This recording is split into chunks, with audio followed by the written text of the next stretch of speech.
Patok na pasyalan ngayon dito sa Binondo, Manila. Ngayon, 2026, ito na yung the year of the horse. So, expect na maraming mga festivities dito ngayon. So, naglagay na sila ng mga bagong decoration. Ito yung mga Lucky Charms dito sa Kitin Paredes. May mga dragon lampos na rin dito. Expect na maraming events. So, ito po yung dinadayo ngayon ang Lucky Chinatown dahil merong mga bagong street foods at saka mga bagong attraction dito. Nandito na tayo sa Jones Bridge. Yun. Ito na yung pagsisimula guys sa darating na Chinese New Year. Ayun, may mga ako na dito. Nilagyan na sa Jones Bridge. So ito na ang Binondo, the oldest Chinatown here in the world. At ngayon pupuntahan natin yung Lucky Chinatown dahil may mga preparation na doon. Sa mga naghanap dyan ng pasyalan ngayon, February. Ito, patok na patok ngayon ang Jones Bridge dito, tsaka Binondo, Manila. Ito na yung arko. Lighting of the Golden Prosperity Horse.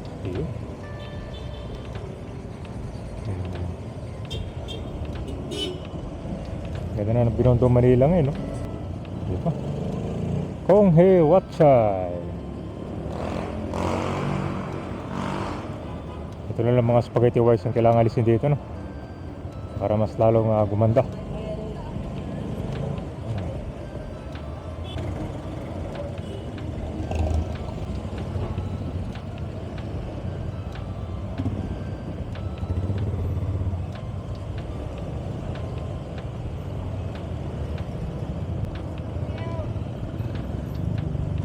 Ayan guys, so ito na yung Plaza Lorenzo Ruiz.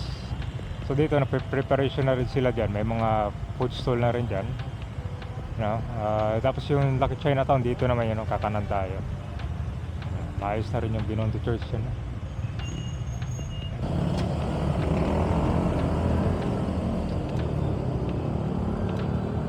Yun, no?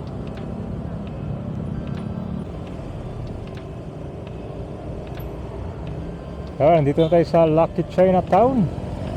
Ayan guys, tuwing February, patok na pasyalan dito ngayon. Nagkahanda na rin sila dito. Ito, may mga ako naman. Maganda na tingnan ngayon, no? May mga ako na. Kinapit na dyan. Meron mga spaghetti wires dito. Parang cobweb talaga. Yan.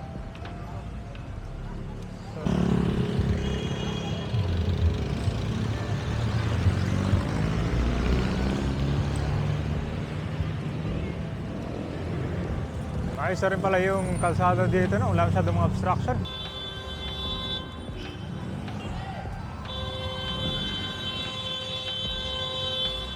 So dito merong bicycle rack.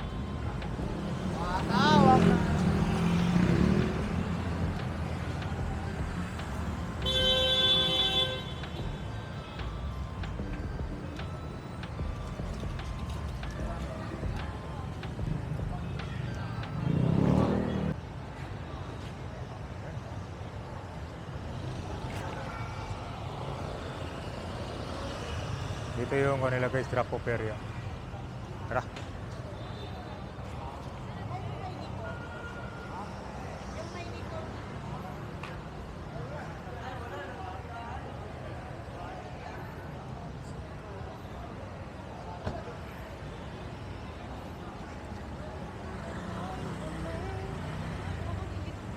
Wow, ito na pala, oh. Year of the Horse.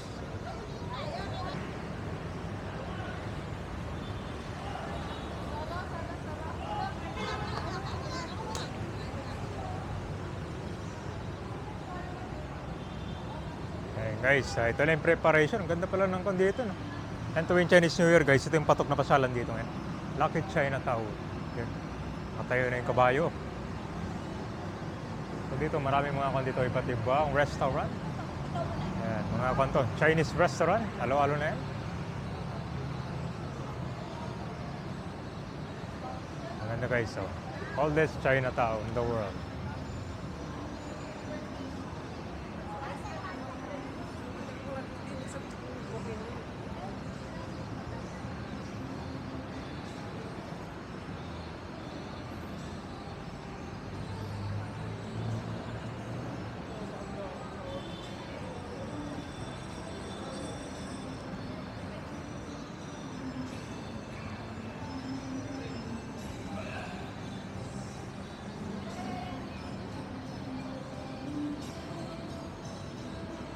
ito pala yung mga bagong restaurant dito, no?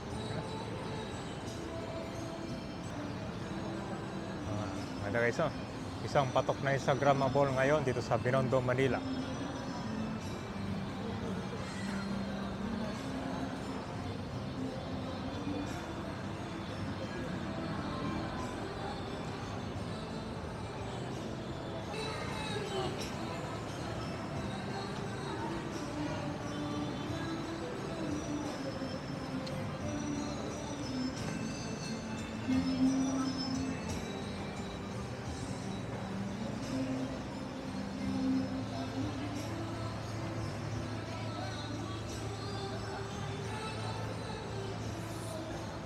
Talaga naman.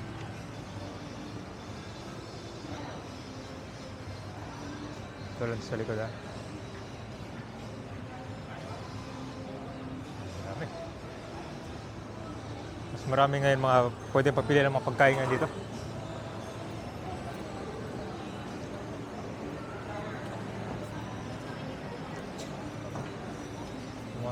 Mga kondi pala, no? Ito guys, may mga kondi dito, oh. May mga sinabawan. Ayun. Ito guys, yung mga sample menu nila, oh.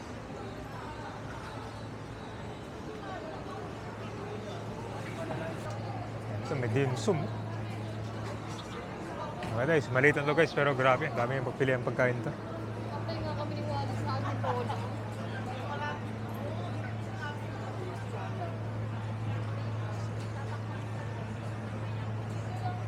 Bago to, ah. Parang kondi pala. Parang esplanade ng style to guys, yung dami, oh.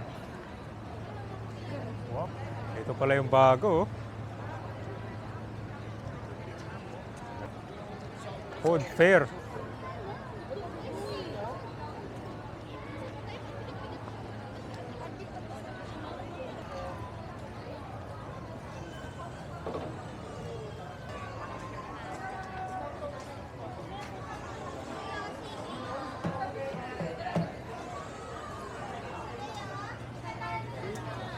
Yolong Pao fried, 20 pieces, 10 pieces.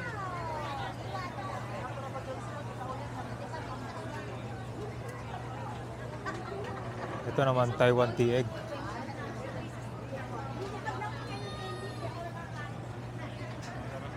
Ito ano to? Ano to? Parang marshmallow.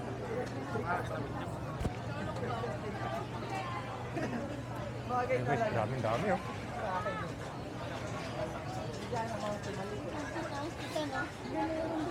Ito may mga traditional na pang snack naman to.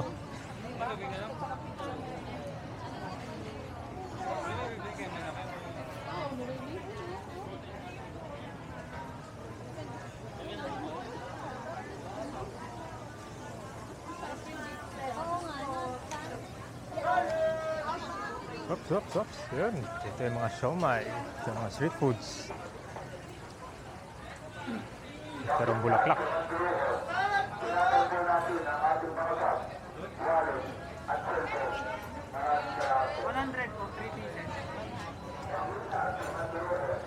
Chicken adobo. 9 a.m. hanggang 9 p.m. Punta nyo na. Ako matapos yung Chinese New Year dito.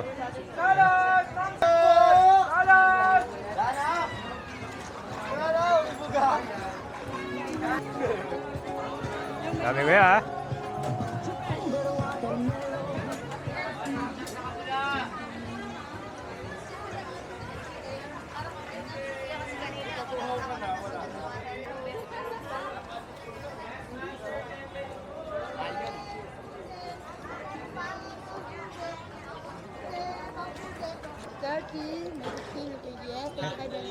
Ito 25.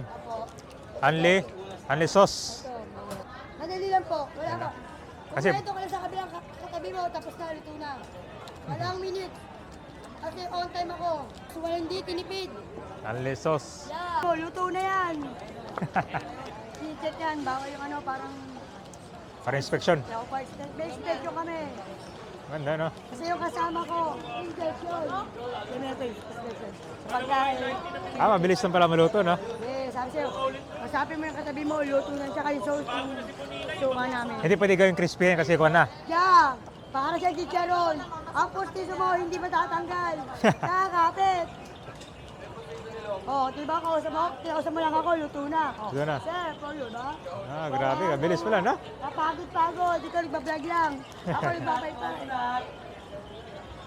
Ang dami akong kita ngayon sa Divisoria ganyan. So yun guys, no, mga patok na kung ngayon yung mga inihaw. Pag pumunta kayong Divisoria, marami kayong makikita dyan.